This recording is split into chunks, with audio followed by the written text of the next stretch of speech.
Bismillahir-Rahmanir-Rahim. Imagine being so hungry that you tie stones to your stomach to ease the pain. Imagine fainting in the masjid because you haven't eaten for days. This was Abu Hurairah's reality. Let's dive in, so stay with me until the end. Once, Hadrat Abu Hurairah, radiyallahu anhu, after wiping his nose with piece of fine linen, remarked to himself, "Look at Abu Hurairah, radiyallahu anhu. He cleans his nose with fine linen today. I remember the time when he used to lie down between the pulpit and the Prophet's house. People took him to be suffering from epilepsy and put their feet on his neck. But there was no other malady with him other than spasms of hunger." Note: Hadrat Abu Hurairah, radiyallahu anhu, had to remain hungry for days together. At times, he was overpowered with hunger so much that he fell unconscious, and people mistook this as attacks of epilepsy.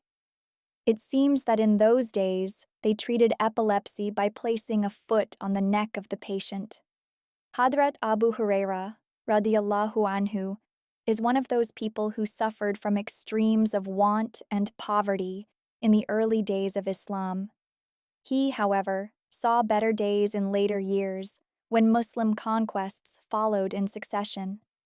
He was very pious and loved very much to perform the nafil salat. He had with him a bag full of date stones. He used these stones for his zikr. When the bag was exhausted, his maid filled it again with date stones. Somebody was always busy in salat in his house during the night, his wife and his servant taking turns with him in the prayers.